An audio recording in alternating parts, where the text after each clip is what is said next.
For the past 2 years, Edward McGregor has been working as a conservationist at a wildlife reserve in North California. Even though he had credentials far superior than his post. When Edward first accepted the job, he thought he would build his way up. And fortunately, the hard work paid off. Edward was more than sure he was going to get that promotion he had desperately been waiting for. Congratulations, you've been promoted as the rangeland manager at the Burberry State Recreation Site. Thank you. This is such a big opportunity for me. Here's your tickets. The team needs you there as soon as possible. Tickets? Yes, the Burberry State Recreation Site is in Valdez, Alaska. Good luck. Edward was happy about the promotion, but about moving to the barren wilderness of Alaska? But that probably wasn't going to be the worst part in all this. How am I going to tell Caroline? Edward and Caroline had been dating for the past 4 years. And secret was, she was pregnant in her first trimester. Edward wanted to surprise her with the promotion, and then they planned to get married. But now what? Edward sneaked into the apartment that night. Ed, so how did everything go? Fine. And, did you get the promotion? Yes, I did. That's great. To what? As rangeland manager at a different site. It's a very beautiful place. Oh, we're moving. To where? The last frontier? Wait, what? Don't tell me you mean Alaska. Alaska? How can we move to Alaska? We were supposed to get married. My first trimester is going to be over this month. My belly is even starting to show. I don't want to look pregnant on my wedding. I know. It's not like we can't get married in Alaska. And it's not as bad as it sounds. Not all of Alaska is snow. Certain places are warm and cozy too.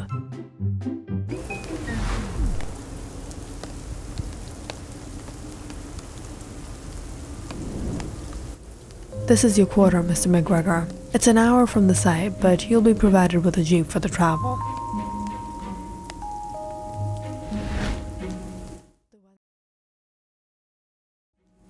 The weather drops into the negatives here, but the house has a heater, washer, dryer, and microwave, so it shouldn't be an issue.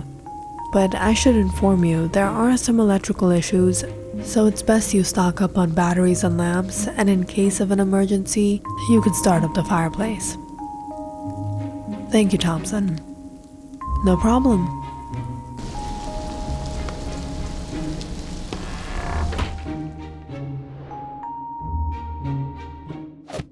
You brought me here, in the middle of nowhere? In this freezing cold? In this, cabin hut that doesn't even have electricity? No, Caroline. It's not a cabin. It's a small house. And he didn't say there wasn't electricity. He said it might go out. Edward.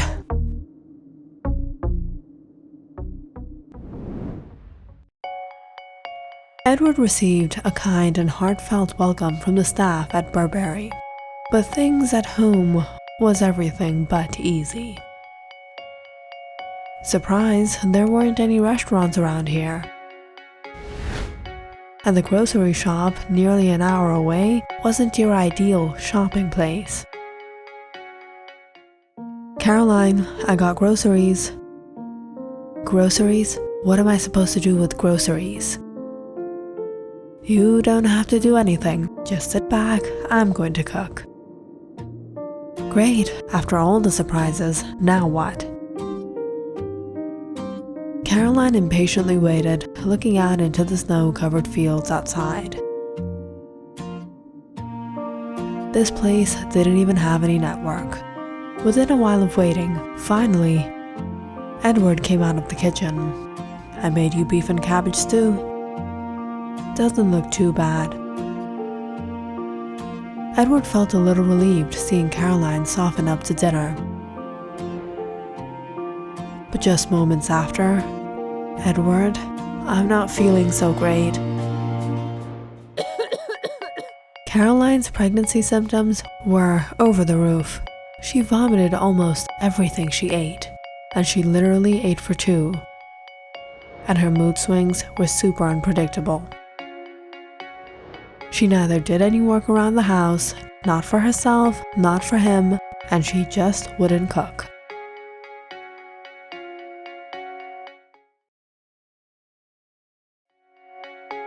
Edward knew Caroline was upset about moving here, but he thought she would eventually get used to it. Until then, he made sure she got all the comforts she needed. And the days in Valdez were going by tough for Edward. But bliss for Caroline, though she would think the opposite. The first few days, Edward gave Caroline a lot of time. But soon, he got wrapped up in his work. Caroline was at home alone, irritated as she did the laundry. Turning on the washer, she hurried to watch TV. But as she passed by the kitchen, she suddenly heard a noise, as if someone was cooking. Edward's here already? But strange as it was,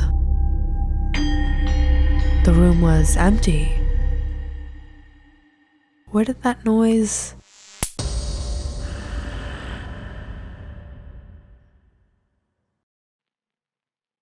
When Edward came home that night, he opened the door to find candles lit around, wet clothes piled up in the living room, and Caroline wearing one of his shirts, trying to chop a log. "What are you doing?" "Pursuing my career as a lumberjack? That's why you brought me here, didn't you?" "Did the electricity go out?" "Yes, brainiac.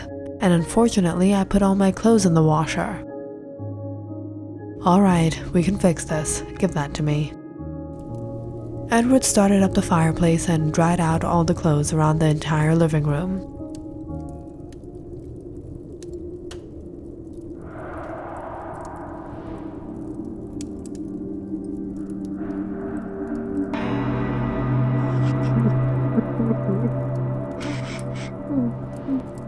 "Edward, do you hear that?" "What? Like someone's crying? Sounds like a woman." "I don't hear anything. I thought I heard it coming from the back." In the following days, Caroline had been hearing strange noises around the house, but she could never pinpoint where it came from. "Caroline, I'm home." Hearing Edward return one night, Caroline hurried out to meet him.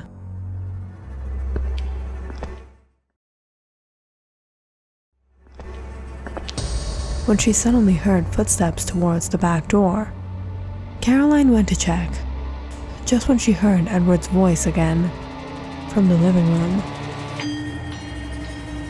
"Where are you going?" "Did you come in through the back door? I thought I heard you there." "There, I just walked in." "No, I'm sure I heard you towards the back door." Caroline ran to check the back door, but it was closed. "Edward, this isn't the first time. Whenever I'm home alone, I feel like there's someone else here. I keep hearing things." "What nonsense. The other day it was the noises in the kitchen, the crying." "Caroline, it's nothing. Hearing can get sensitive during pregnancy. And there are some wild wolves around here. Maybe you mistook that for crying." Caroline had been complaining so much about hearing strange things around the house. Edward knew it was probably just her excuses to get them to leave, but that wasn't going to happen. One cold evening, Caroline was waiting for Edward to be back when the electricity started acting up again. She got up to get the lamp out when she started to hear a cracking sound. Following the noise, she noticed one of the windows had started to crack in the cold. Caroline watched it increase until all of a sudden, the glass of all the windows completely shattered, blowing in tremendously cold wind.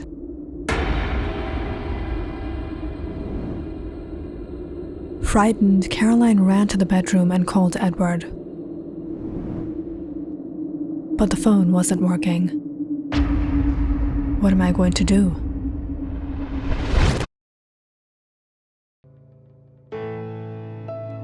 This time, when Edward returned home, he was shocked and concerned to see the condition of the house. "Caroline? Caroline, where are you?" Edward went into his bedroom to find Caroline wrapped in blankets, shivering in the cold. "What happened here?" "I don't know. I tried calling you, but the phone wasn't working. The electricity went out." "Edward, ever since we came, I've been feeling this presence. Strange things have been happening. We're not alone in this house." "Now you think this house is haunted? Have you lost your mind? How will you explain what happened today?" "You tell me. You were the one who was here." "I am telling you, something isn't right with this place." "You know what? We'll talk about this later. Let's get these windows fixed." Edward got out some plywood and managed to nail the windows shut. He then fixed the electricity. Turned out there had been a fuse. That's why the lights or the phone wasn't working. As the house heated up again, Caroline soon fell asleep, but Edward lay trying to figure what exactly happened. As he shifted in bed,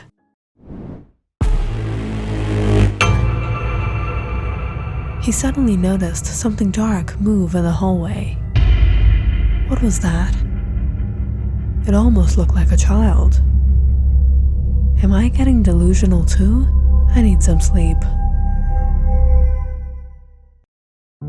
The next morning, Edward assured Caroline everything would be alright before she finally let him leave for work. "Thompson, were there any other tenants living in the house before Caroline and I? Didn't anything happen there before?" "Yes. Why? Is there a problem?" "No, I was just asking. A man named Peter Simmons lived there with his wife. He was a ruggish man, went hunting, drank a lot with his friends. He wasn't your typical family man. Perhaps that was the reason behind all the issues. His wife ran away. After that, his drinking habits increased, and eventually the man was found dead in his backyard."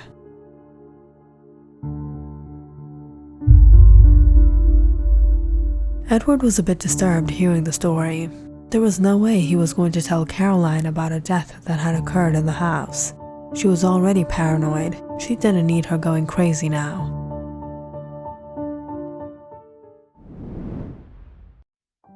But that night, as they were having dinner, Caroline mentioned it herself.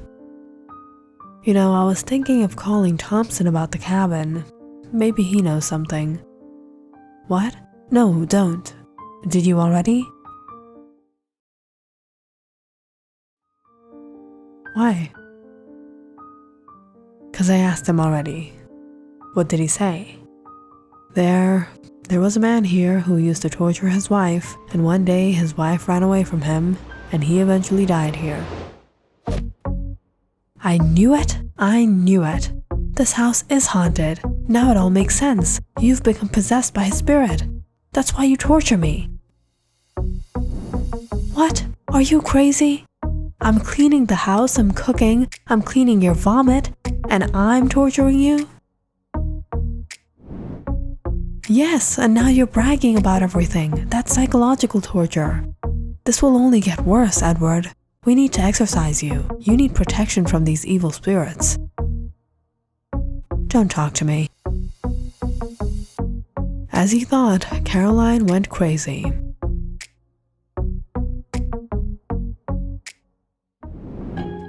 From then on, she started offering him good luck charms. You have to wear this, it's for your protection. No, it looks ridiculous. She constantly threw water at him. What are you doing? I'm trying to exorcise you. And if Edward got the least bit annoyed, she even threw salt at him. Why are you throwing salt at me? It wards off evil spirits.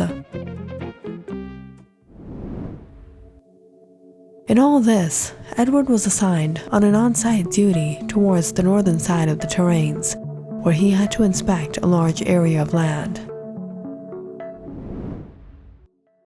I'll be there for 2 nights. Can't you send someone else? Don't worry, Caroline. I cook lasagna, I even got your vomit bucket ready. You won't even realize I'm gone. All right. Caroline was a bit upset when Edward left. She missed him. Heating up the lasagna that night, she sat down to eat and watch TV. But just a while later, the wind started to pick up. And as usual, the electricity went out again. Caroline sighed as she got up to start the fireplace. She suddenly heard someone knock on the back door. She knew it wasn't Edward. Who is it? Open the door! Open the door! It's very cold outside. Startled hearing a woman's voice, Caroline immediately opened the door. But no one was outside. She stepped out to search, when the door shut behind her. The winds were piercing cold, and despite all her efforts, Caroline couldn't open the door. There was no way through the windows either, and Edward wasn't coming back tonight. Caroline's hands soon became frigid cold. She couldn't hold on to anything. There was nothing out here, nothing but snow. What was she going to do? Hopelessly, she started walking. Perhaps she could spot a car. But sometime into walking into the snow, Caroline's legs started to fail her. She was having difficulty walking. Suddenly, she slipped on something and fell. What's this?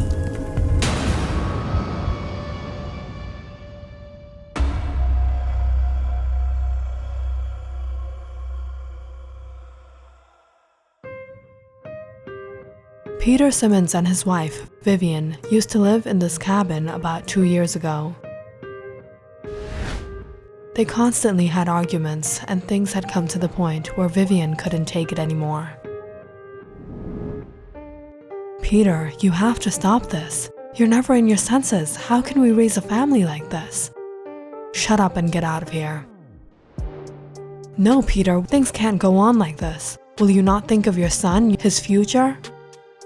I said, get out of here. And you know what? Take your son with you. One night, while Peter was drunk, in rage, he threw out Vivian and his 4-year-old son into the cold. Open the door! Peter, open the door! He's only a child!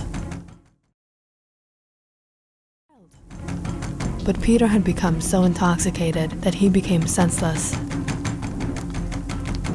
And Vivian and her son were left out in the cold. They wandered out into the blizzard, and finding no help, clutching onto her son, they both passed away.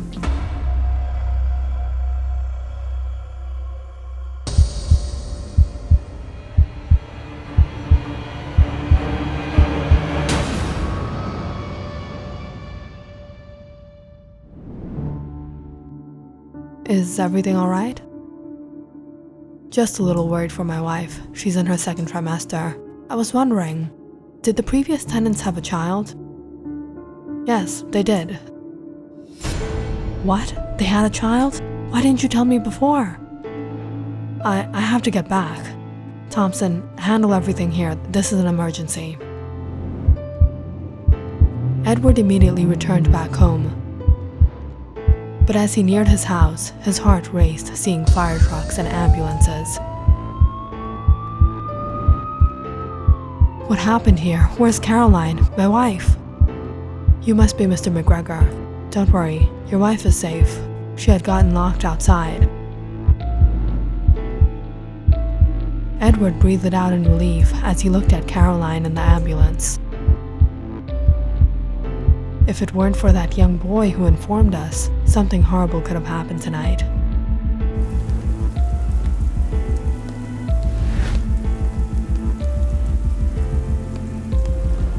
Fireman, fireman! My mommy is trapped in the snow.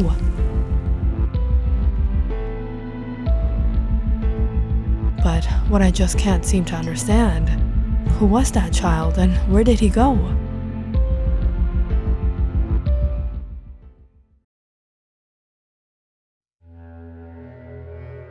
I know who he was.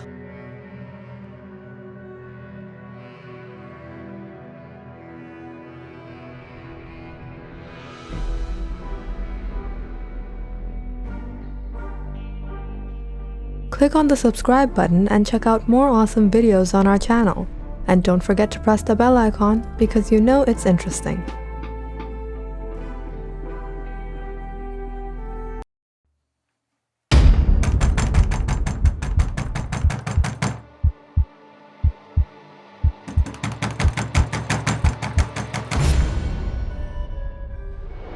You wretched woman, I'll teach you a lesson today. What are you doing? Sometime late in the morning in the suburbs of Unville, villagers crowded around the house of a young woman, seeing her being thrown out. Why are you blaming me? Blame your men. What happened? Wife's jealousy for her husband. Weren't you with her 2 nights back? Are you trying to get me into trouble? One by one, villagers joined to see the commotion. This woman is corrupting the minds of our men. She's a temptress. Let's take her to the authorities. In the midst of the hustle, some people began moving aside. The priest is here, the priest is here. He can judge.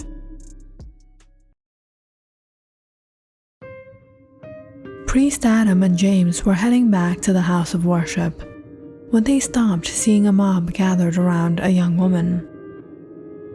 Priest, what should we do with her?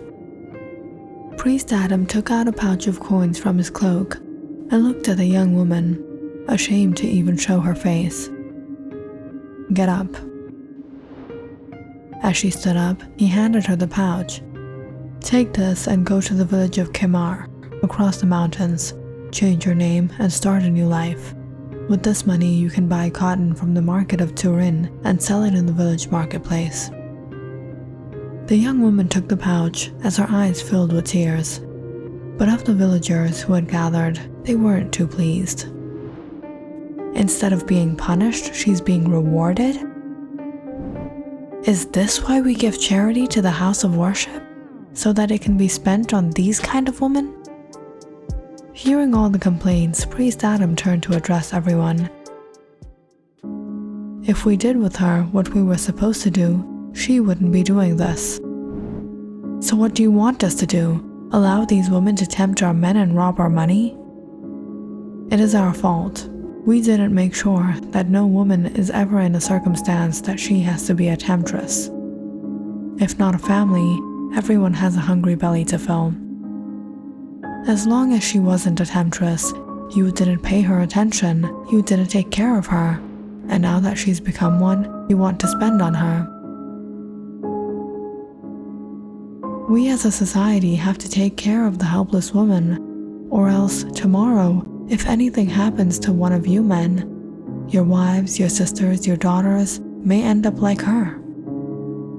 The villagers all started murmuring amongst each other, some ashamed, yet some still disapproving. But when the first drops of rain began to pour, everyone rushed to go back to their homes and shops. "Thank you, Priest Adam," the young woman said, before she too returned. "Priest, we should head back before the rain gets heavier. Let's go."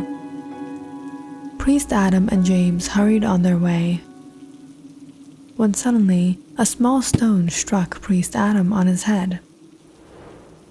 Shocked to see a drop of blood trickle from his head, James immediately scanned the streets. Catching sight of a boy, he ran and caught hold of him. "Priest, it was him." Priest Adam looked at the young boy and smiled. "Son, for what do I owe you this reward?" "You're a phony. Who is your father?" "Why do you care?" James angrily looked at the boy. "You." "Priest, what do you want me to do with him?" "We'll take him to the right place." "What are you going to do? Get me punished?" "No, my son. I'll take you to a better place." Priest Adam led the way as James kept an eye on the boy as they followed. In a while they reached the village school, where Mr. Abbott was teaching his class. Seeing Priest Adam, he stepped aside. "Priest Adam, what a pleasant surprise. What can I do for you? I've brought you a very talented boy here." Mr. Abbott passed a glance at the boy with a sudden look of hesitation. "Priest, if I admit this boy, the parents of other children won't like it." "Philip, you're a teacher, a knowledgeable man. Take a look around. The Lord do not treat man differently because of his race, color, or ethnicity. The wind, the sun, the rain, earth treats all men equally by his command. Even the animals treat all men equally by his command. It doesn't matter to a lion if you're black or white. So should we men treat man differently because of his color, race, and ethnicity?" "No, Priest Adam. The only thing that makes human beings different from one another are good deeds and bad deeds, and it has nothing to do with race, color, and ethnicity.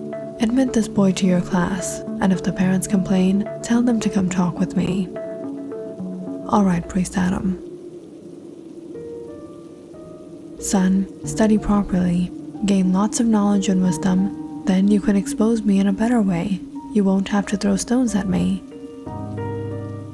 Becoming teary, the boy wiped his eyes, saying, "When my father was alive, he wanted me to study and become a holy man, but they didn't accept me." Priest Adam was surprised hearing the boy's words. "Your father is no more? Do you have any other family member?" "I live with my mother and my elder sister." "What does your mother do?" "She and my sister works at the Smith's plantation. We live in a small home on the outskirts of the village. Tell your mother and sister to visit me at the house of worship." As Priest Adam took leave, Mr. Abbott ushered the boy inside. "Come and take a seat." Prince Adam and James set off in the rain again and finally reached the house of worship. In this village, everyone respected and loved Priest Adam. And a lot of hard work, he had made this house of worship. But this house of worship wasn't like other houses of worship. Priest Adam had attached a number of small cabins on the property along with it, which he made into a shelter where helpless people could stay. Priest Adam provided for them food and treatment and took care of them himself, and encouraged the village people to take care of them as well. As James hurried in to dry off, Priest Adam headed out to one of the cabins to meet someone. "Priest Adam, how are you?" "I'm well. How is Peter? Has the fever reduced?" "He's doing better, priest." "That's great news. May the Lord bless on you." Priest Adam then went inside and took a seat to catch a breath of relief. But soon, near sunset, he heard a knock on his door. It was James. "Priest, the storm has caused a lot of flooding in the village.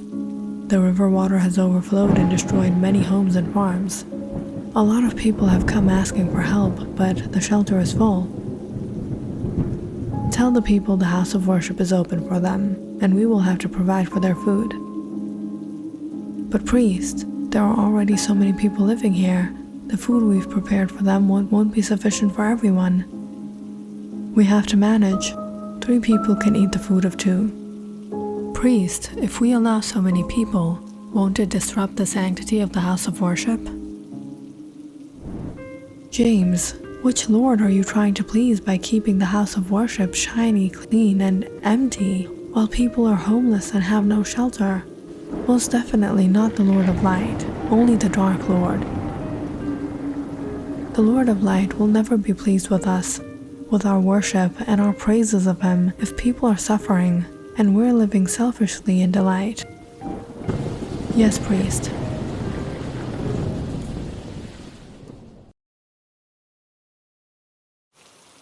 James hurried to open the doors of the house of worship and announced to all the families, "You all can take shelter here till the storm ends."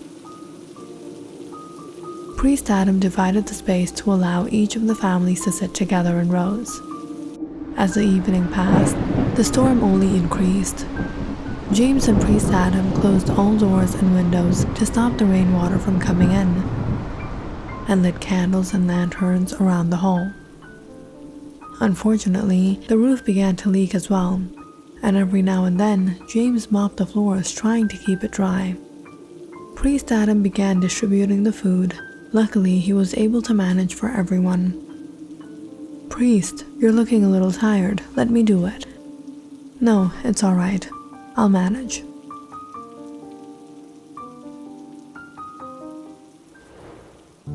Look over there, how they're enjoying the food. Why is he even here?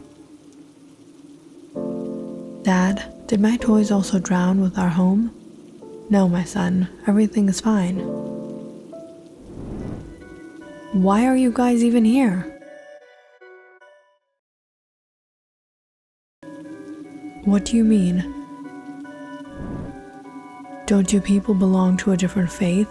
"Yes. Why did you even come to our village? Why don't you stay with the people of your faith?" "I traveled here to do business, and then I bought land and settled here with my family." "If your faith is so good, why don't you stay with the people of your faith? Why did you come to our land?"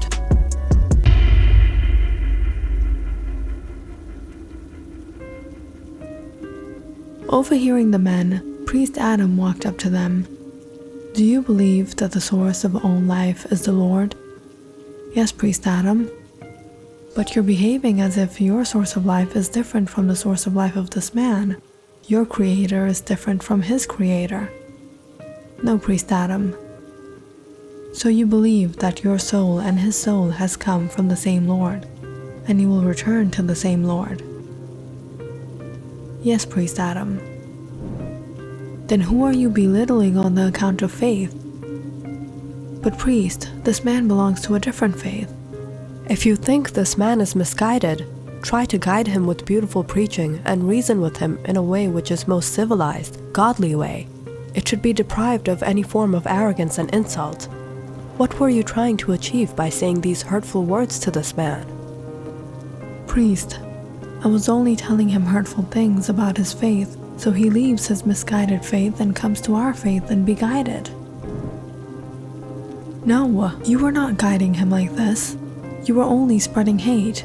If you say hurtful things about his faith, you are only arousing hatred in him for you and for the people of your faith.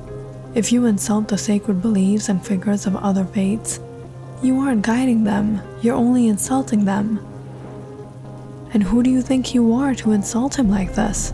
Do you truly believe at all? Do you believe one day you and him will both stand in front of your Lord?" "Yes, Priest Adam. If after your preaching he doesn't accept your message, then wait for the day when you both will stand in front of the Lord, and let the Lord be the judge between you two, and the Lord will tell you who was more guided and who was misguided. But Priest Adam, they're taking over our land and our wealth. Do you own the heavens and the earth? No, Priest Adam. Do you believe this village, all wealth, the heavens and the earth belongs to the Lord? Yes, Priest Adam. Did the Lord give the people of the same faith equal amount of land and wealth? No, Priest Adam. Why not?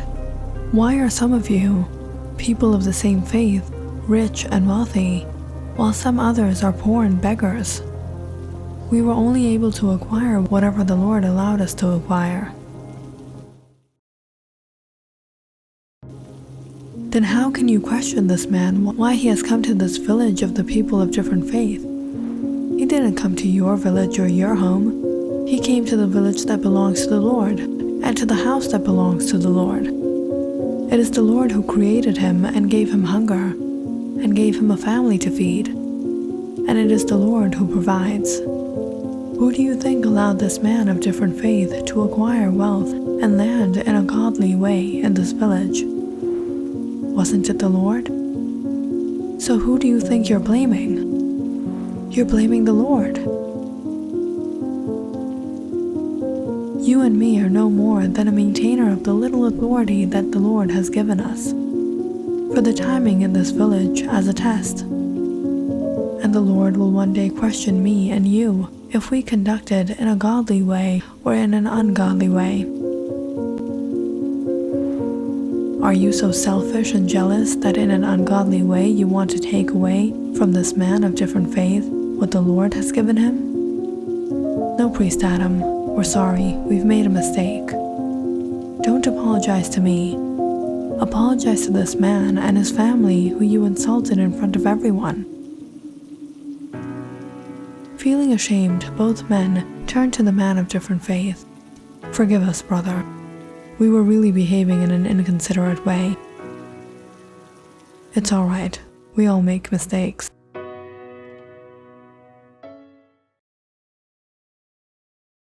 Having settled all issues in the house of worship, Priest Adam sat down feeling weary and exhausted, but he was content seeing everyone comfortable and safe.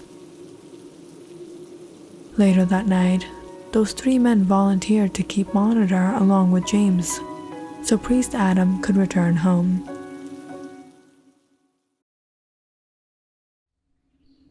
After a long night, the villagers were relieved to see a bright morning the next day. The sheltered villagers were waiting to visit Priest Adam before they would return home, while others arrived to the sermon. But the time for the sermon passed by, and Priest Adam didn't arrive. Where is he? Is everything okay? Where else could he be? He's probably giving out our money to those kind of women. Or giving our money to those beggars who don't want to work, getting to live off our money for free. This is what he does. Takes money from us and wastes it like this. These people will never allow us to enjoy our lives. As the men conversed, they suddenly noticed a boy enter with his family and sit towards the back. What are you doing here? Priest Adam told me to come. As everyone passed glances at them and murmured,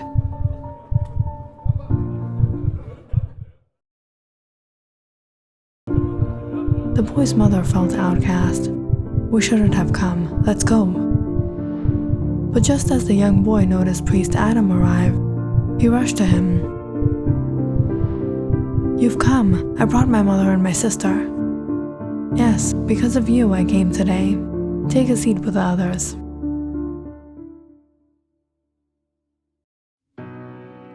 As Priest Adam stood at the altar to begin the sermon, everyone fell quiet.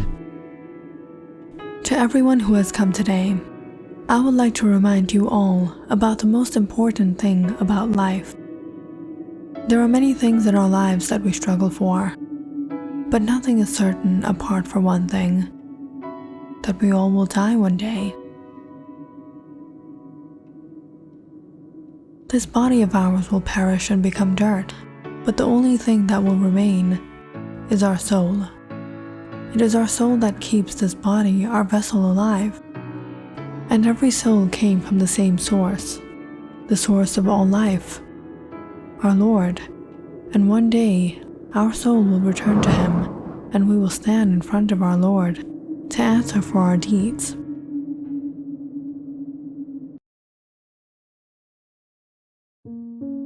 The Lord has not created us perfect.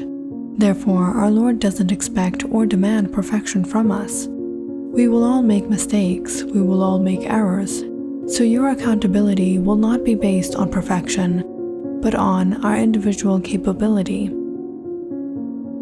For some of us, it is easier to control hunger, and for some of us, it is easier to control our lust. Some of us are strong and some of us are weak. We all have different capabilities. So be sincere. Do not pretend to be weak when you're strong as an excuse, because you won't be able to deceive your Lord. Your Lord knows the true intentions of your hearts. Therefore, we will be judged on the basis of our true intentions and individual capability, and for what is outside our capability, your Lord will forgive. As Priest Adam ended the sermon, everyone sat there contemplating on his words. When suddenly, they heard the noise of the doors of the house of worship open swiftly, and there stood James, looking anxious. Priest Adam wasn't feeling well for the last couple of weeks, and today, right before dawn, he passed away. There will be no sermon today. We have to prepare for the burial. What? How can that be? Everyone looked at each other in shock before they turned back to look at the altar. Now empty. If Priest Adam passed away last night, who gave the sermon?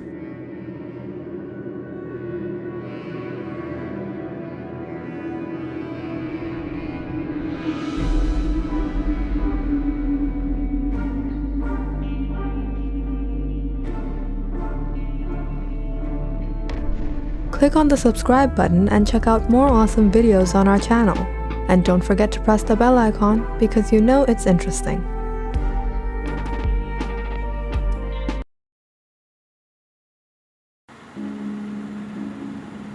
It was almost midnight when Joe left his house and drove out in the middle of the blizzard.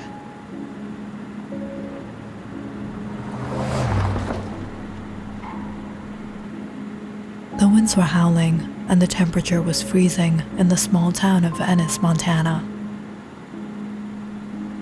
But Joe sped through the twisted mountain route towards the far end of town. A long drive down the slippery roads and the dense snow.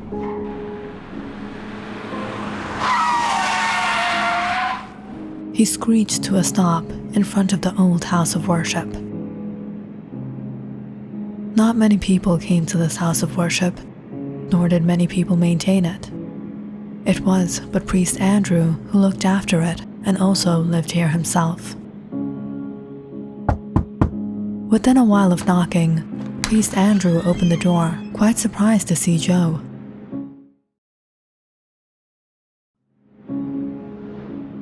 Joe, what a surprise! What brings you here in this condition? Catching his breath, Joe stared at Priest Andrew. Priest Andrew, I'm ready. I've made up my mind. I'm ready to confess.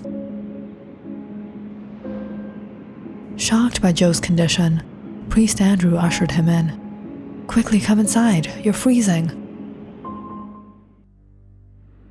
Priest Andrew escorted Joe inside and started up the fireplace as he sat down on the sofa. Try to warm yourself up. Let me bring you some coffee. Joe rubbed his hands by the fire, finally able to breathe again. He could still hear the winds howling outside as the windows shook. Waiting for Priest Andrew, Joe walked around the room,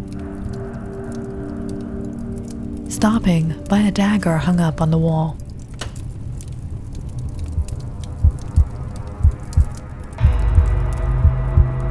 Staring at it for a while, Joe took it down and held it in his hand. Just when Priest Andrew returned. Joe? Joe turned around, holding the dagger. Joe put the dagger down. Priest, are you scared I might try to take my life? Believe me, Priest, sometimes I truly consider it. Sometimes I really think of taking a knife and ending everything.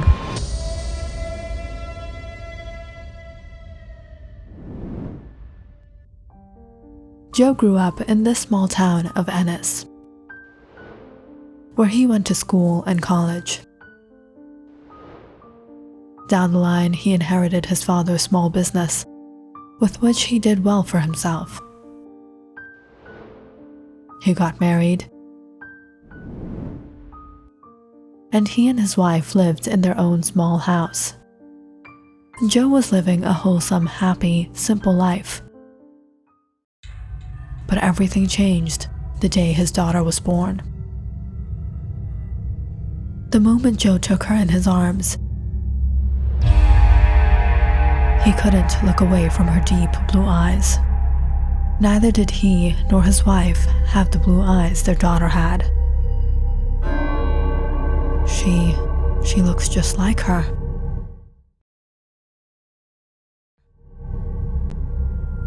Who? Nobody. Like your grandmother? I heard she had blue eyes. Yes, I heard too, but I never met her. Joe would stare at his daughter all the time. His wife hadn't thought much of it at first. But then, she often found Joe awake in the middle of the night, staring into their daughter's crib. Joe, what are you looking at? It's nothing. What is the matter with you? Ever since our daughter has been born, you've been behaving like this. No, it's nothing.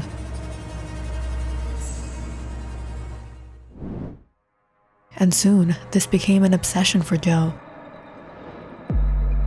He would just sit and stare at his daughter, pondering for hours and hours. He wouldn't be playing with her or talking to her or even holding her. It seemed as if he was almost scared of her. Ever since their daughter's birth, Joe has had sleepless nights. And soon, it came to the point where he felt like he was losing his mind. He couldn't focus on anything. He couldn't do anything but stare at his daughter's blue eyes.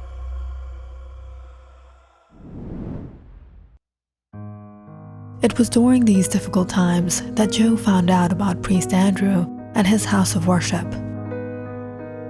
He then began visiting the house of worship for help. And when Priest Andrew heard about his condition, he encouraged him to confess his sins so he could redeem himself. But at the time, Joe wasn't prepared to confess. But his conscience wouldn't let him rest. He couldn't take it anymore. And tonight, Joe had woken up, determined to end his life. He took his gun and held it to his head, about to pull the trigger. But then, he stared at his wife and his daughter and couldn't do it. It was at that point he had made up his mind that he would confess, even if he loses his life after that.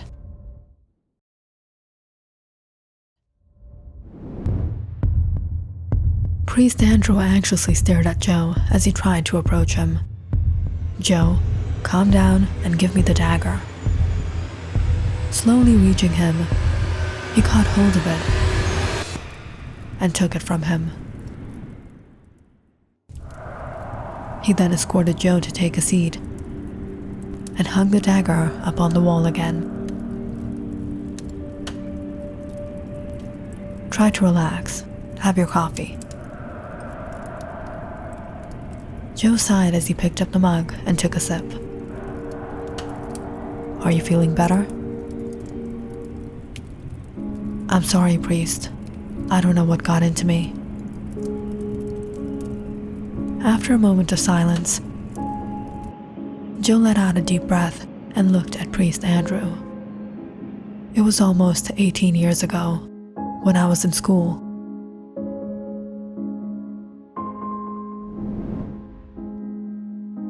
The kids were not very nice to me. I hated going to school. But I still went every day because of her. She was always nice to me. She always had a smile. She could brighten my day. She was my angel. I was in love with her, but I never had the courage to express my feelings to her. The years passed by like this, and they were good years. And my love for her grew. But it was in our junior year, I noticed, she started hanging out with another guy. And I didn't like it at all. And all of a sudden, a distance came between us, and she started hanging out with him all the time. But in all this, one day I got a chance to be with her. We were assigned a science project together to research on pH levels, and I came up with an idea. "I have an idea. We can go to the riverside and collect some samples of river water from upstream and compare it to the river water downstream and test how much the pH levels shift." "That's an amazing idea, Joe. Let's do it. When do you want to go?" "This Friday afternoon?"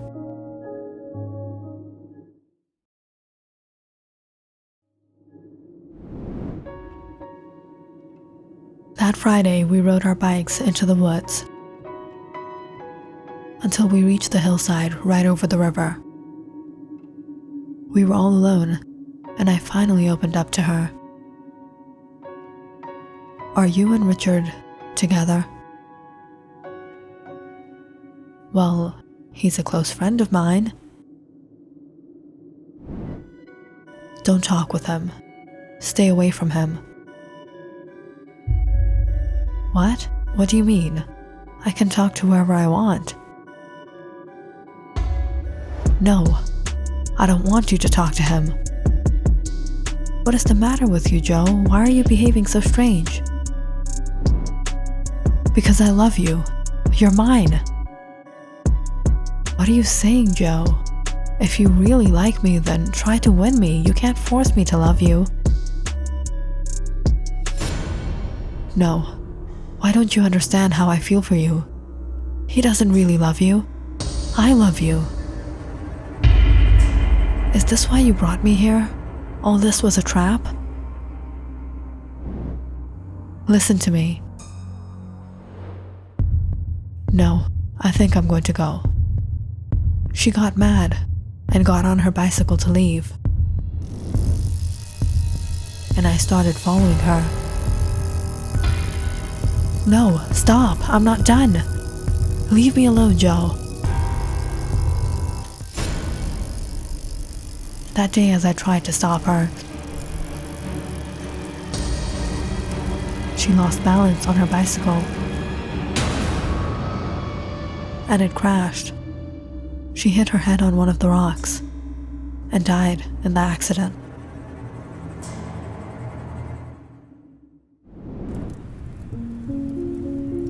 As Joe became teary, he clutched his fist. And now, when I look at my daughter, she reminds me of her. She looks just like her. Believe me, Joe, when I say I understand how painful an accidental death of a loved one can be. I know what you're going through. You think it's your fault, but it wasn't your fault. You were young, you were in love, and you didn't intend for it to happen. It was an accident. You need to forgive yourself. Joe silently sat there before he finally said it. Priest Andrew, it was Maggie. My daughter has those same blue eyes, just like Maggie. What?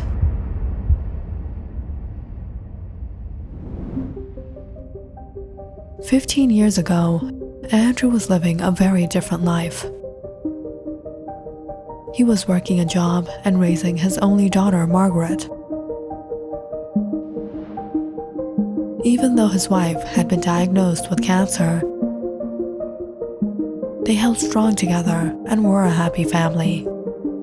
Margaret was the life of the house. Her presence made those difficult times easy. Her smile made all the pain go away, and the parents couldn't imagine how life would be without their beloved daughter. But then, with one accident, everything changed forever. Margaret was found drowned in the river. During the police investigation, they came to the conclusion that she had gone to the riverside to collect water for a school project and fell into the water. And since she didn't know how to swim, she must have drowned and hit her head against the rocks. After their daughter's death, Andrew's wife's health deteriorated significantly. Margaret's loss had shattered her, and she no longer had the will to fight through the pain. And with her depression, her sickness increased, and she too passed away.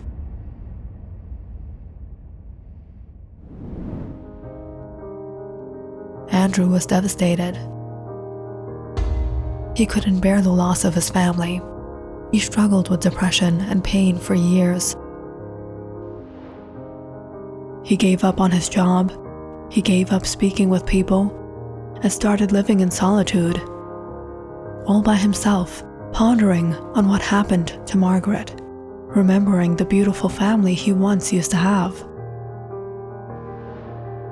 Andrew changed completely. He felt no happiness nor hope of better times in his life.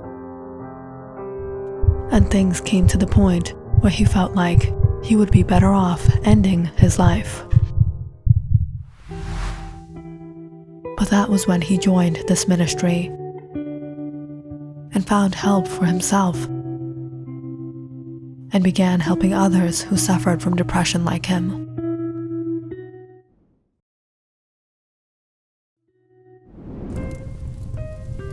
Priest Andrew looked at Joe in shock. That can't be. Maggie was found far downstream, by the end of town. She drowned. I saw you at her funeral that day. That's why I found you. Priest Andrew, Maggie didn't drown. That day, when I realized she was no more, I was afraid. I didn't know what to do. I knew when her body would be found, it would lead to me, because she went there with me. So I threw her body in the river. But that night, there was a heavy storm over Ennis. The rain caused the river flow to increase. That's why her body was found in a distant location. Hearing Joe, Priest Andrew couldn't control himself. He couldn't control the rage. His pain that he had suppressed all these years having lost his daughter. He got up and grabbed Joe by the collar and threw him down onto the desk before he picked up the dagger. You took my Margaret from me. Do it. Do it. I don't deserve to live. I'm a sinner.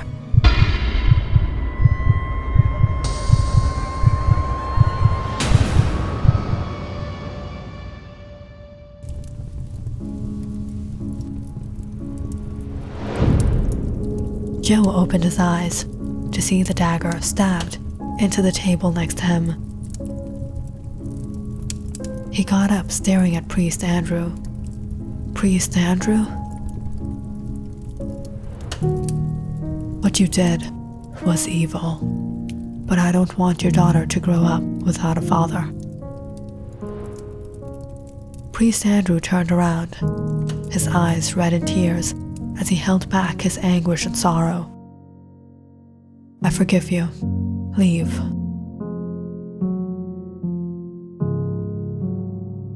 In silence, Joe turned and left. He returned home to his family. As he stepped into his room, he walked up to the crib and looked at his sleeping daughter. Hearing the faint noise, his wife woke up, startled to see Joe. Joe, where did you go in the storm? It's 3 a.m.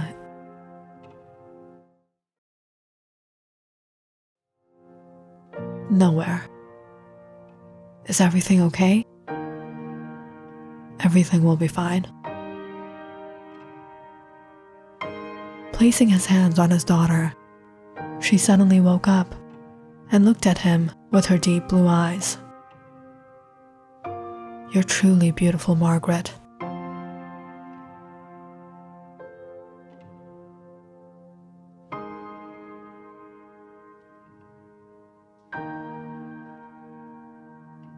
Click on the subscribe button and check out more awesome videos on our channel. And don't forget to press the bell icon because you know it's interesting.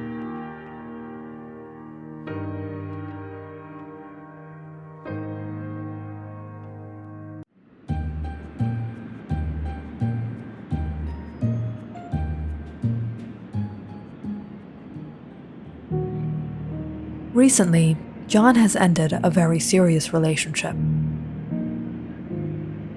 And he hasn't been the same since.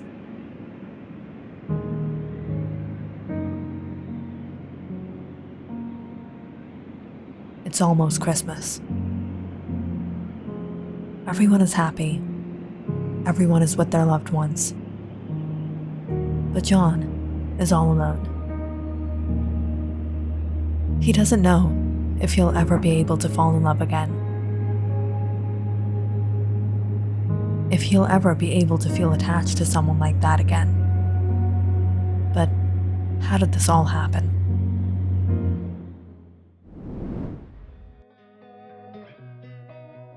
John is a young law student at the Biaa University.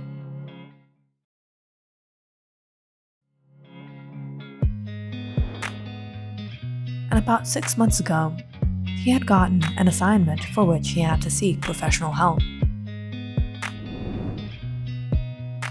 So he and his teammate set out searching for a defense lawyer.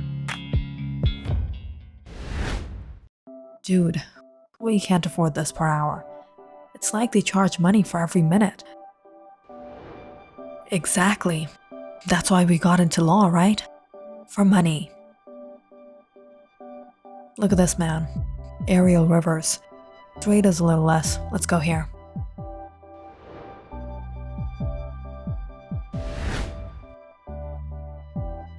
We have an appointment with Ariel Rivers. Chamber number 212. Entering room 212. John and Brian stop, seeing a gorgeous woman inside.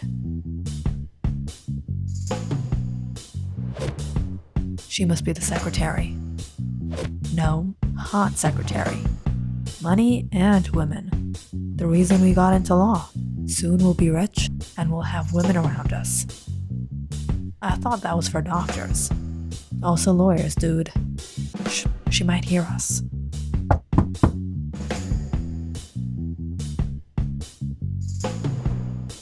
Yes, may I help you? We're here to meet Mr. Ariel Rivers. When will he be here?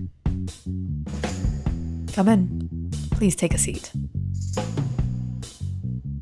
As John and Brian sat down, they watched as the woman walked around and sat behind the desk. I am Ariel Rivers. guys got a shock of their life. And though insecure, things went fine and they got their job done. Dude, that was so embarrassing. You think she heard us? Did she? That day, it was embarrassing for Brian. For John, it was much more than that. It was love at first sight. And a week later, when he got his paper and passed with great grades, he thought he'd go back and meet Miss Ariel Rivers.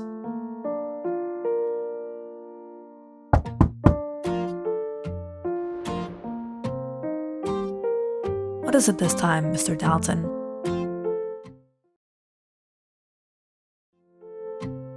I wanted to thank you for your help and apologize for my remarks.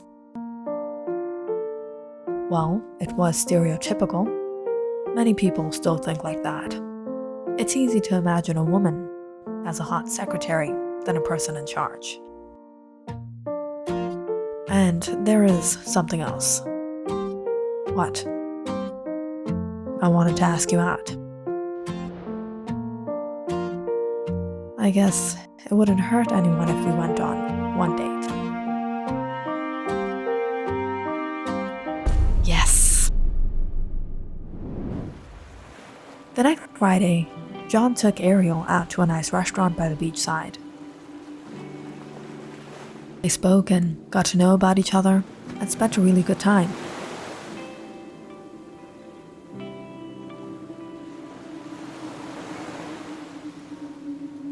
John, I'll be honest with you. I really liked you. I like spending time with you. You're interesting, you're funny, but I don't think it's a good idea. Why not? The only reason I came on this date was because I felt something for you. But the truth is, I'm not interested in dating right now.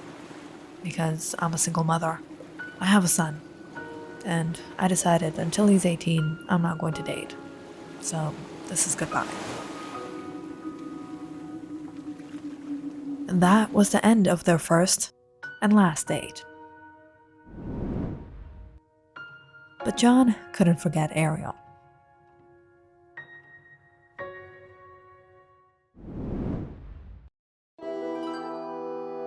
It was a couple days later, when Ariel was at the arcade with her son Daniel. John happened to bump into them. Ariel! Oh wow! Is this the little champ? John, what are you doing here? Here? I come here now and then. Really? I've never seen you here before. I usually come when there are no people. Do you have a son? No? Nephew or niece? No? How old are you again? Well, my mom and dad never allowed me, so now that I'm grown up, I'm trying to come out of my childhood trauma. I love spending time with kids. Really? I'm John, kiddo. What's your name? Daniel. Mom, who is he? He's my student. Student? No. More like acquaintance. That was a very professional help. I'm more like your mom's client. Okay, Mr. Client. Mom, can we play this game? Good pick.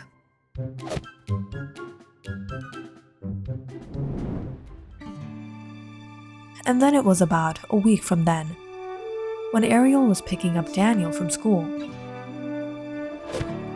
John bumped into them again. Mom, look, it's Mr. Client. John, are you stalking me? Stop it. What? No, I told you I love spending time with kids. I came here to volunteer at the... What, John? What? Volunteer at what? Buy some ice cream for the kids. What flavor do you like, Daniel?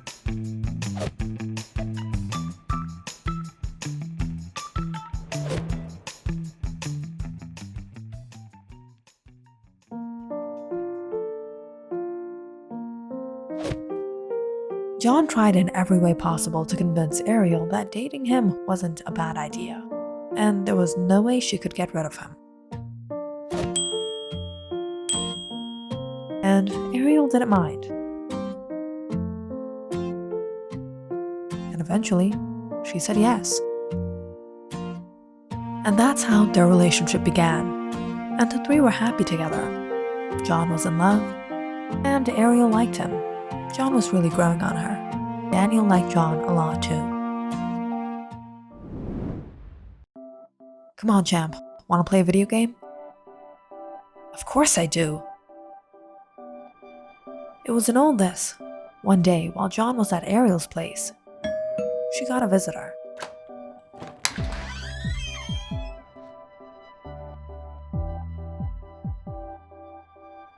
Dad! Daniel, look what I got for you. A baseball glove. But Dad, I play soccer.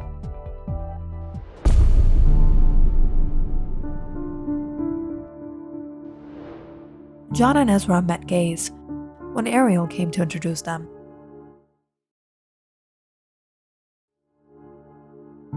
John, this is Ezra, Daniel's dad. Ezra, this is John. Hello. Hey, we're dating. I'm her boyfriend. Oh, wow. John.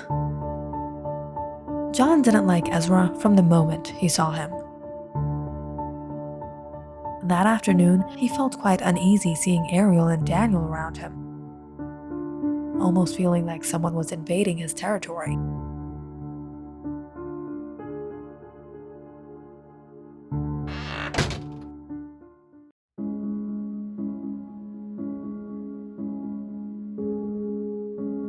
You never spoke about him before. What is it with him? Coming without any phone call, message, any appointment?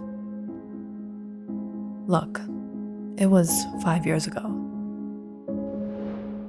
I was in law school. We got into a relationship. I thought he was serious about me, but then I realized we were just fooling around. In all this, I got pregnant. He wasn't prepared to be a father, and I wanted to keep Daniel. Eventually, we separated our ways. Since then, I've been on my own, raising Daniel, and he has his own life. He's doing well. But you have nothing to worry, mister. And anyways, he only ever comes over once in a blue moon.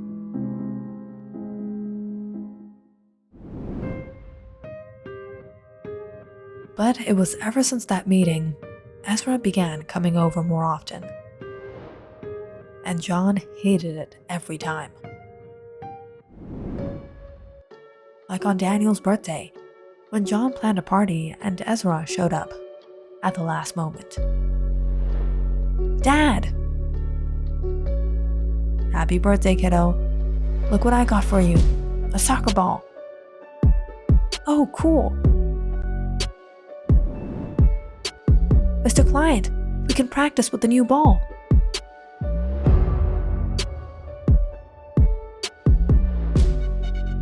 Of course, my boy.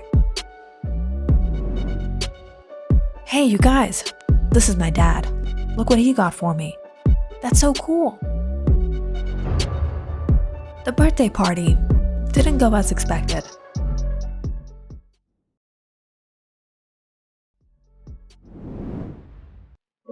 But luckily, John didn't see Ezra for some time after that. It was one of these days while he was practicing soccer with Daniel, he happened to get into an accident. Mr. Client, my arm hurts. Seems like you broke it. We'll have to go to the hospital.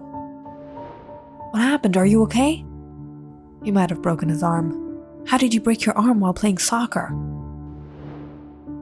It's not his fault. It was the ball's fault. Stupid ball.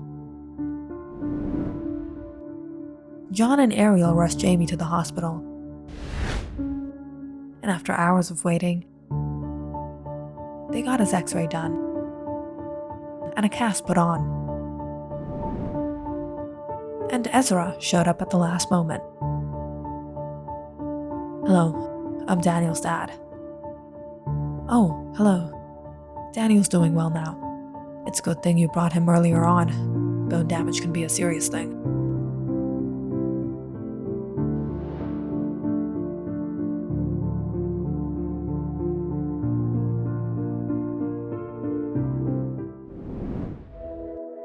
And then, on the day of Daniel's soccer tournament, John had trained him for this day.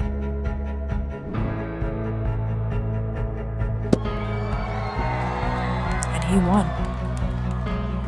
But at the last moment, Ezra showed up. And the winner is Daniel. Daniel, is there anything you want to say? Yes. I want to give this trophy to Mr. Client, who taught me how to score a goal.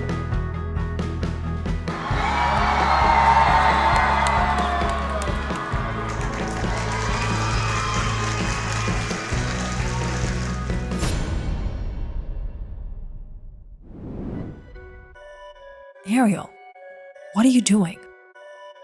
What? What happened? What do you mean? What is Daniel doing with that man? Ezra, are you offended because he chose John? Daniel has been practicing soccer with John for the past 2 months. Why do you think I'm here? Didn't you get it? I'm still not over you? That's not possible. I'm with John now, and Daniel really likes him.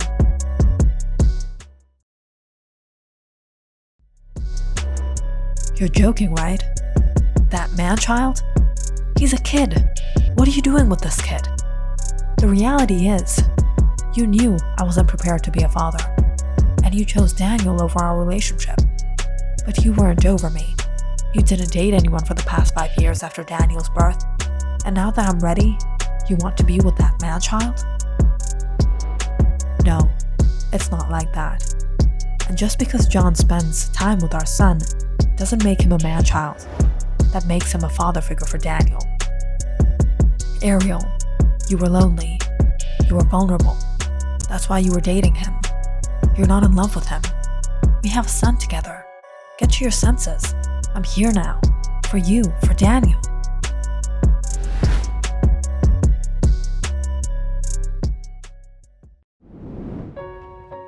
After a long day, Ezra left from the field, and John dropped Daniel and Ariel home. Daniel, go wash up for dinner. I should go.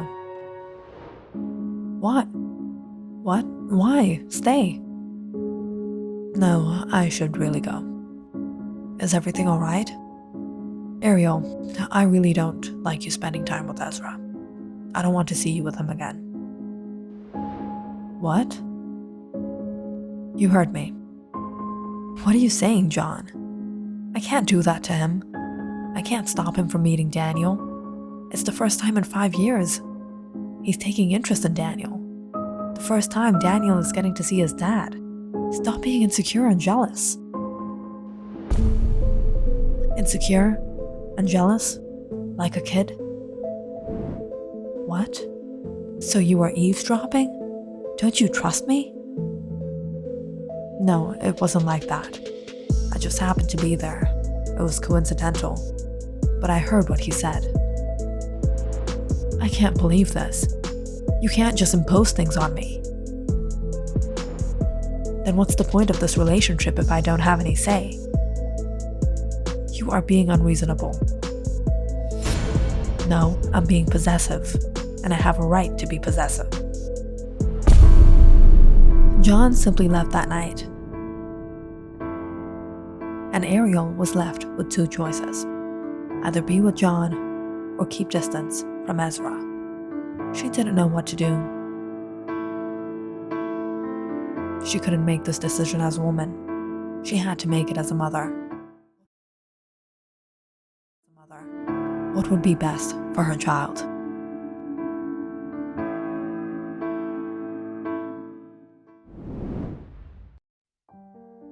The next week, when John went to pick up Daniel for a soccer game,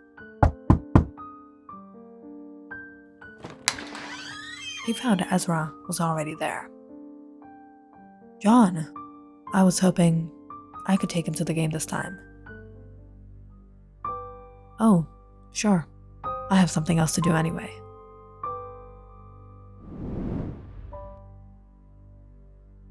"Mr. Clyde, won't you come to my game?" "No, Daniel. I got to be somewhere. Go with your dad this time." That day, John left. But it was later on the field, Ariel noticed him, far in the back.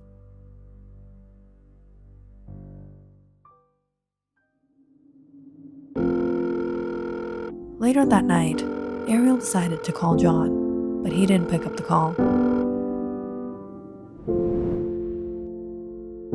As time passed, Ezra kept on showing up, trying to be there for Ariel and Daniel, trying to convince Ariel to be with him again. But Ariel couldn't make up her mind. It was sometime right before Christmas. Daniel wanted to see a movie, but Ariel didn't feel like going, so she made an excuse about her work. And Ezra took Daniel. "Ezra? Tina, seeing you after a long time. You're going to watch this kids' movie?" "Yeah, I came here with my boy. Hold on, let me find him a seat inside." It was at the theater. Ezra happened to meet an old colleague of his, and leaving Daniel inside to watch the movie, he came out to speak with her. "So, how are you?" "I'm good. You're looking fine." It was some time later. Daniel came out searching for Ezra.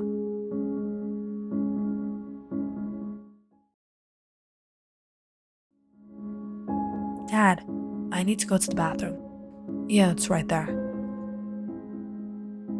Daniel went to the bathroom all by himself. But when he came out, he saw his dad was still overwhelmed with the lady, so he decided to go back to the theater. Just so happened to go to the wrong one.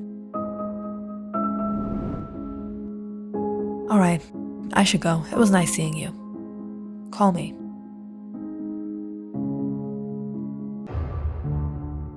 How long is it taking him? "Daniel? Daniel?" It was sometime around 6 that evening. Ariel got a call from Ezra. Jamie was missing. She rushed to the theater as soon as she could, furious when she saw him. "How did you lose him?" "I don't know where he went. We were together. He said he needed to go to the bathroom. I was waiting outside and he didn't come out." "How could you be so irresponsible? Where could he be?"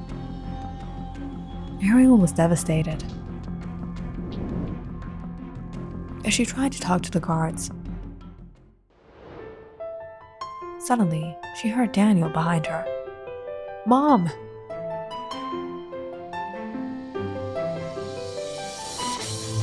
"Daniel, where were you?" "I got lost. Mr. Clyde found me. Don't worry, he's all right. I should go." "What happened?" "Dad told me to watch the movie by myself, but then I had to go to the bathroom, so I came out and he was talking to some girl. So he showed me where the bathroom was and I went to the bathroom all by myself. And when I came out, he was still talking to her. So I went back to the theater and Dad didn't come. And when the movie finished and I came out, he wasn't there. I didn't know what to do, but then I remembered Mr. Clyde told me to keep a secret coin in my shoe and to call him if I ever got lost. And I did, and he found me. So you sent my 6-year-old boy to the bathroom alone? And you were hanging with another woman? It was just for a sec. What do you want me to do? Stop living my life and wait for you forever? Ariel just realized what happened. Ezra didn't have any interest in her or Daniel. It was that day when he saw Ariel and Daniel with John. It really got to him and his ego. He never thought Ariel would find love or be happy in her life without him. But now it was different. And he couldn't accept that. No one asked you to be in our life.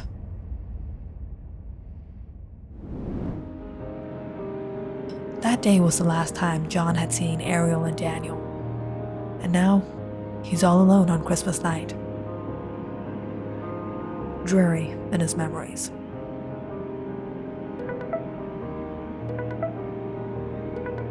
Ariel? Hello? Daniel and I are gonna open some presents. Hurry, come home, Mr. Possessive Manly Man. I'm prepared for submission to your rightful authority. But what about Ezra? What Ezra? Who is he? Good woman, I'll be right there. Yes.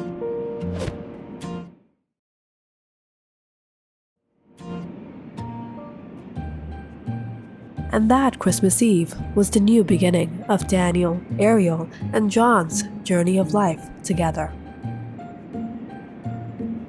Click on the subscribe button and check out more awesome videos on our channel.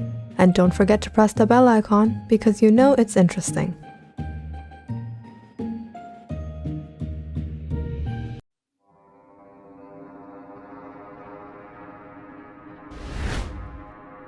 Please, please don't. How many times do I have to tell you? The hostage doesn't get to choose what the culprit will do to them. Let her go. Let her go? Let her go? Let me think about that. No.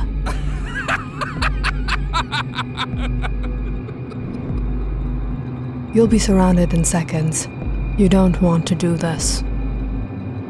Oh, I'm so scared. When you put it that way, maybe I should enjoy the thrill before I get caught.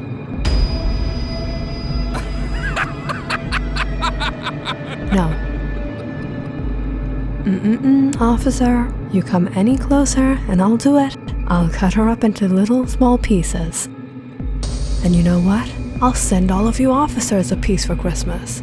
What a wonderful gift. Stop. I'm putting the gun down. Just don't do anything to her. How easy it is to control good guys like you. You all have so many boundaries, whereas I have none. Run!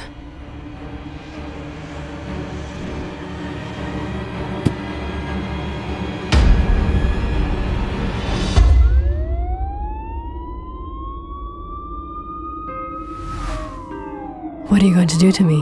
What are you going to do to me? Lock me up forever? You'll never find where I hid them. You'll never find them.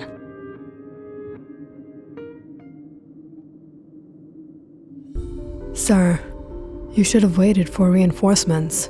He was dangerous, mentally unstable. You could have lost your life.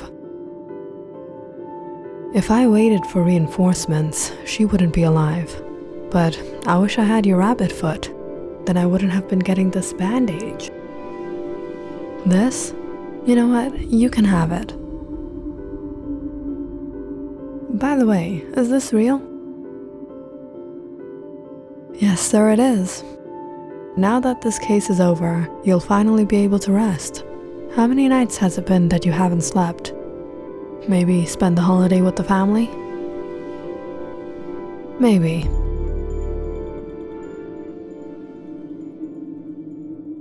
Happy winter solstice. Solstice. It's Christmas, Richard. Merry Christmas.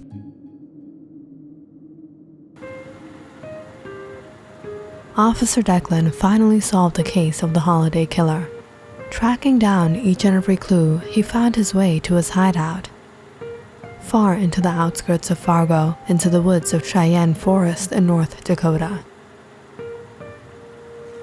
Finally, that this long chase had come to an end, all Officer Declan wished to do was rest relieved. He sighed as he focused on the snowy roads ahead, when he suddenly spotted a young woman.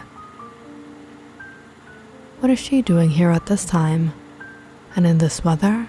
There aren't any homes or stores around here for miles. Is she lost? Officer Declan slowed down the car as he neared the young woman and rolled down his window. Hello, miss. Is everything all right?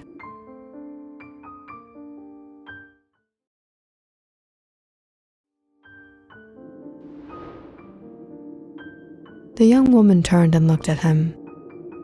I'm looking for my destination. Is there somewhere I can drop you off?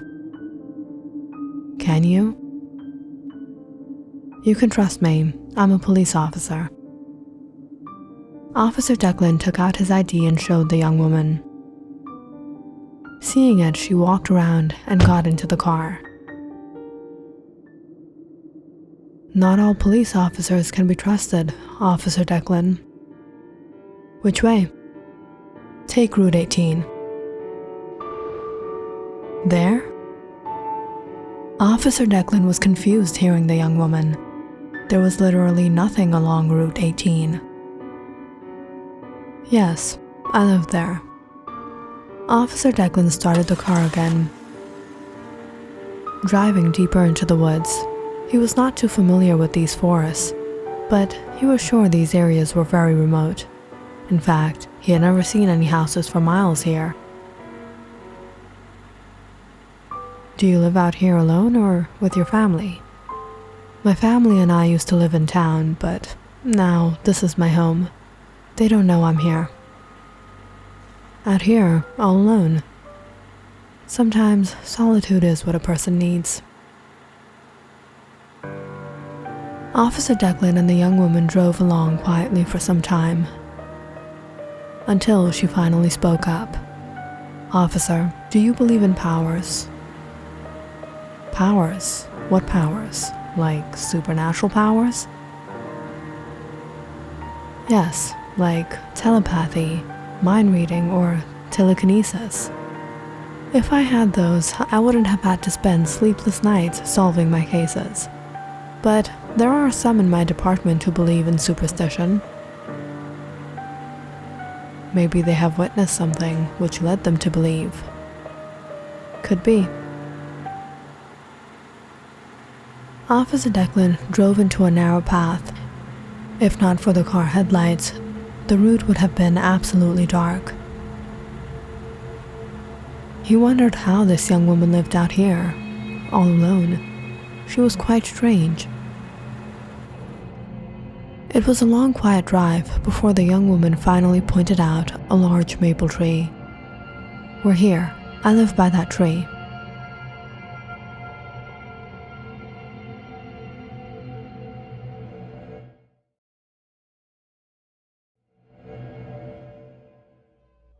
Officer Declan halted the car and looked around.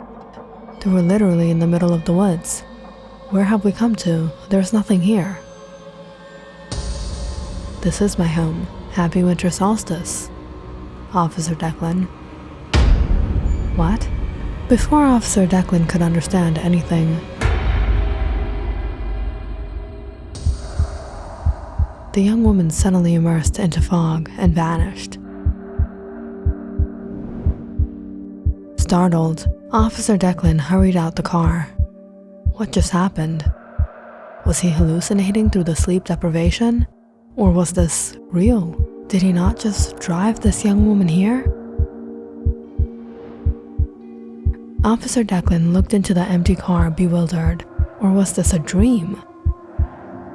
He didn't know where he was. He turned and looked at the tree the young woman had pointed at. With his flashlight, he started walking in that direction. Was there anything here? As he neared the tree, he suddenly noticed something strange. Near its roots, there was a patch of soil uncovered by the snow. From there, some greenery had been growing. Officer Declan moved the snow and began to dig.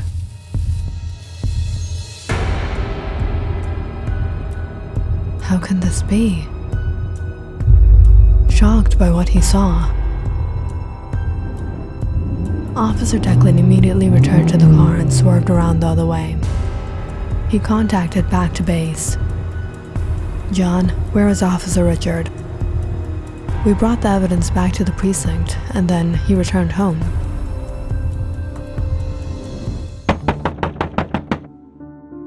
It was around 3 a.m. when Officer Richard woke up to a loud knock on his door.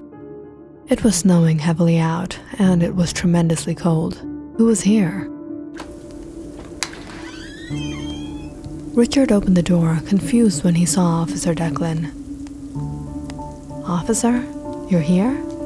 Come in. Is everything all right?" Officer Declan stepped inside and silently looked at Richard. "Let me get the fireplace going. Take a seat, officer." He watched as Richard threw a match into the logs and turned to look at him. Officer Declan took a seat and finally took out Richard's keychain and placed it onto the table. "I won't be needing this anymore." "Sir, you came to my house this late at night, in this weather, to return this? After such a difficult day, I thought you would be having your deepest sleep." After a moment of silence, Officer Declan asked, "Have you always believed in the supernatural?" "No." "About a year ago, one night I was on duty patrolling, and I noticed some men were trying to take advantage of an intoxicated young woman. I immediately went to see the matter. What's going on here?" "When I went to save her, they shot at me, and I shot back, and in the hustle, the young woman got hit and lost her life. Her death kept haunting me since then. I can't forgive myself for not being able to save her that night. I see her in my dreams. So I started keeping this good luck charm." "Yes, I know about that case." Officer Declan shuffled his pocket and took out a locket. "But does this remind you of anything?" Seeing it, at once Richard fell into shock. A look of anxiety flushed his face as he sat completely speechless. "Why did you do it?"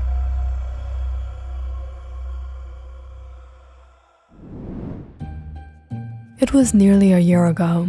Last winter, Richard had gone to a Christmas party with some of his friends. Everyone was having a good time, enjoying themselves. Richard had even met a few new friends himself. But that night, everyone's attention seemed to be on one girl. Her name was Grace, and she was different. Grace was a college student. But word was, she had a strange ability. She could read people's hands and their thoughts. It was like she had something supernatural about her, like she had psychic power.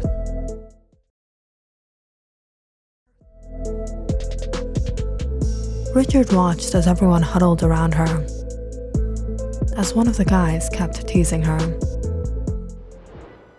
"All right, if you can tell me something about me that only I can know, then I'll believe you have powers."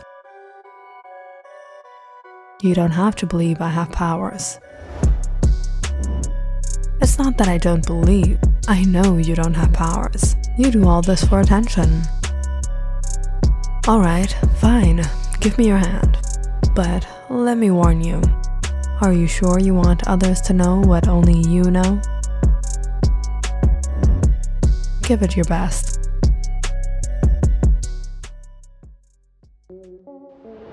Grace closed her eyes as she held her hand on top of his. You were recently invited to a dinner party.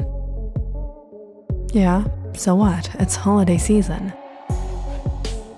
And you had a bit too much to drink and got an upset stomach. It happened to anyone. You went to the toilet and you clogged it. The look on the young man's face suddenly started to get a little uncomfortable as he pulled his hand away. But Grace opened her eyes and smiled. Not from an upset stomach, but because your retainer got stuck when you vomited. Now, do you want people to know if you pulled that one out of the toilet, or if you got them replaced? The young man widened his eyes and looked around. What? You wear a retainer? Your teeth aren't real? Oh man, I didn't even realize. Dude, did you really take it out of the toilet and put it back in your mouth? Suddenly, the joke was on him as everyone started laughing. Others started crowding around Grace to get their palms read, and in humor, Richard also joined them and sat beside her. Try me.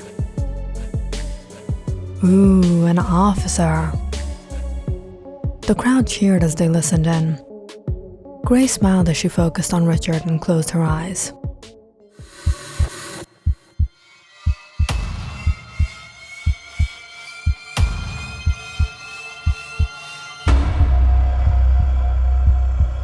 But all of a sudden, there was a look of distress on her face.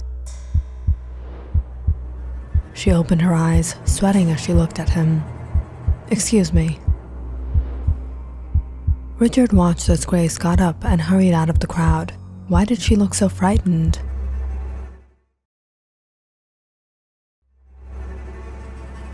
That night, Richard kept an eye on her and noticed she left the party soon after, without telling anyone anything.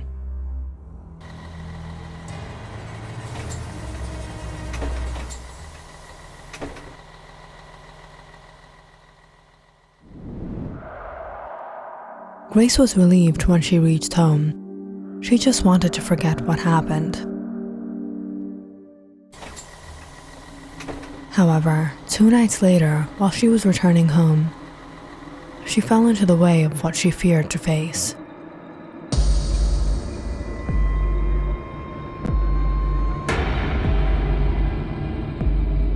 You? Suspicious of what happened, Richard had been stalking Grace, and on the right opportunity, got hold of her. What did you see that night?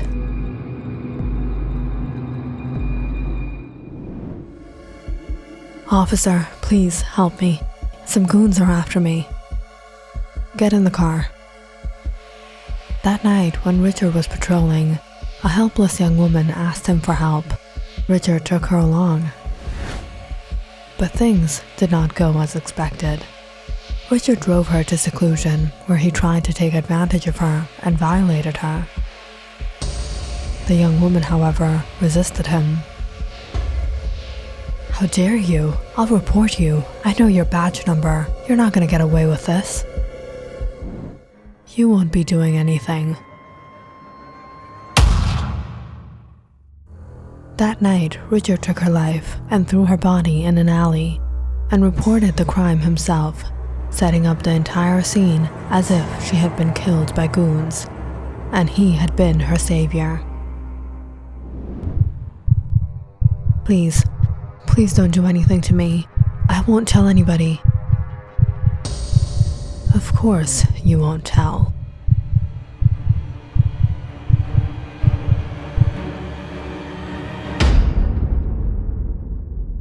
When Richard became confirmed that Grace knew his secret, he couldn't risk being exposed and took her life as well. He drove her far out into the Cheyenne forest, where rarely did people go, and buried her. But ever since that night, he was tormented by horrible dreams. He saw her every night. Richard soon became superstitious. He went to various people to find a solution to what was happening to him, and many people gave him many things. But nothing worked to relieve him of his deed.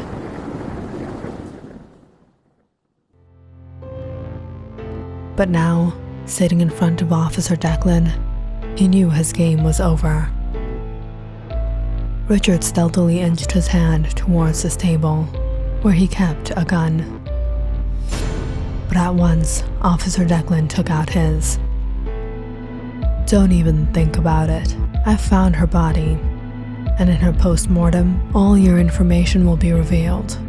If I blow your brains out right now in self-defense, I won't be held accountable. Richard broke down as he pleaded. Trust me, Officer Declan, I haven't slept a sound sleep since that night. Don't worry, you'll sleep a lot better in prison. Last night, the body of a young woman named Grace Reed, who had gone missing nearly a year ago, had been found on Route 18 near the Cheyenne Forest. Her culprit, a police officer, Richard Cole, had been arrested. However, what bewildered the police department and the rest of the world is that the young woman's body had not decayed even a year after her death.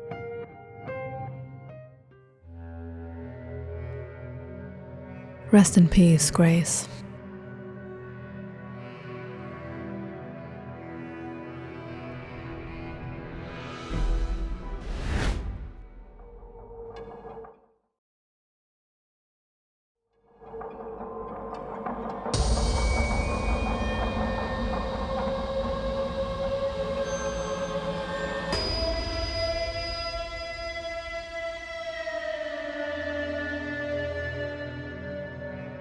Click on the subscribe button and check out more awesome videos on our channel. And don't forget to press the bell icon because you know it's interesting.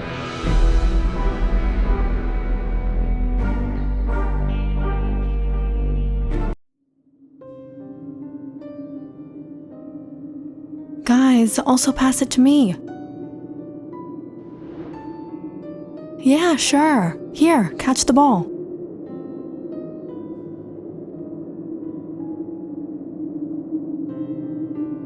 Shoot, how are we gonna get it now? Don't worry, Kevin is our hero. He'll bring it for us. But it's cold and wet. I don't want to go. If you go, we'll let you join our game. Okay.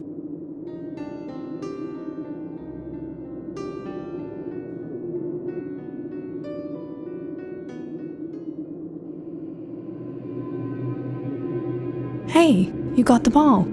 Finally, they'll take me in their game.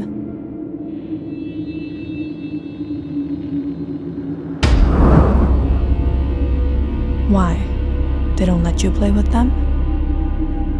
Why are you blue? Here is your ball.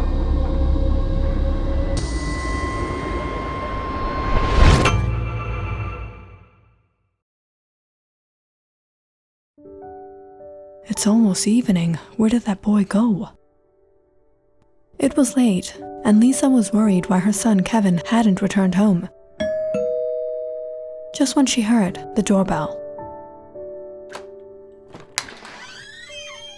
Kevin, I told you to come home before dark. You got me so worried. She noticed something off about her son. Kevin, you're shaking. And why are you all wet? Pulling him inside, she quickly took off his jacket. You're freezing. I fell into water. Hurry, go dry up and change your clothes. Lisa stirred up a hot cup of cocoa and sat Kevin by the fireplace. Now quickly, drink this. She then hurried to finish up cooking dinner. Just when Richard arrived home from work, You won't believe what your son did today. He came home soaking wet in this cold. Probably snowball fighting with his friends. He's just a kid. We did all sorts of things when we were young. Let's just hope he doesn't catch a cold. After a warm dinner that night, the family went snug to bed.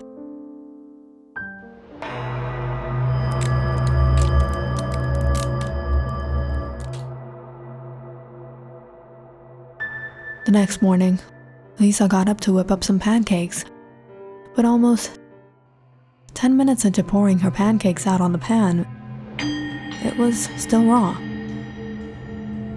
That's strange. Within a while, Richard woke up and went to check the thermostat. Richard, last night it got so cold, and now something's wrong with the stove. The thermostat seems fine, but the stove? Richard increased the flame, but it was of no use. I've never seen anything like this. It's like the fire isn't giving off any heat. Use the electric burner for now, and I'll see what I can do later. As the couple tried figuring out the issue, Kevin walked out dressed for school. Kevin, are you alright? Did you feel cold last night? Yeah, I'm fine. It's getting late. I don't think I'll be able to get breakfast ready like this. Kevin, have your breakfast at school, okay? Okay. After Richard and Kevin left, Lisa went around cleaning up. But when she stepped into Kevin's room, she was shocked by a cool breeze. It seemed as if the entire room had been frozen. There were dripping icicles on the corners of the walls. The windows were wet and misty. How did this happen? After school, Kevin headed to the lakeside park again. Hey, where are you going? You want to play with us? Alex picked up the ball and threw it out on the lake.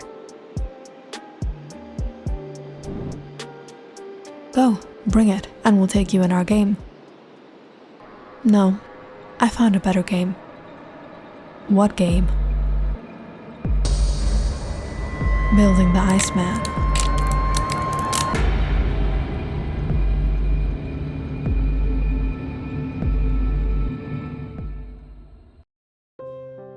When Richard returned home late that afternoon, he was surprised by Lisa's condition. What happened to you? You've turned blue. It's not even cold out today.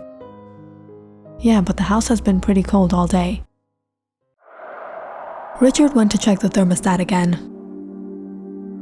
but everything was fine. Maybe we'll need to bring in a technician. Where's Kevin? He's not home yet. Within a while, the bell started to ring. Lisa opened the door to see Kevin panting as he walked in. What time is it, mister? Where were you? At the park. From today onward, you're not allowed to go anywhere after school. You will come straight home. No, I have to go to the lake. Lake? What were you doing by the lakeside? Richard suddenly called out Lisa. Lisa, check the news. 3 local boys from the BII elementary school found frozen to death at the lakeside park this evening. What is happening in this town? So this is what you and your friends were doing. That's why you came home all wet that day. This could have happened to you, Kevin. There is no way you are going by the lakeside again. Gritting his teeth, Kevin stormed off to his room. That night, the parents went to bed quite concerned.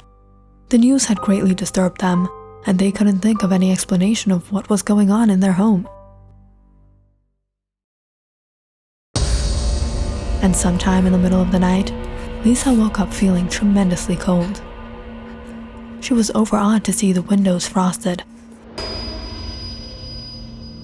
icicles forming on the ceiling. Her fingers had become frigid. "Richard, get up. It's too cold," she said as her breath became misty in the air. "I'll go start up the fireplace. You go check on Kevin."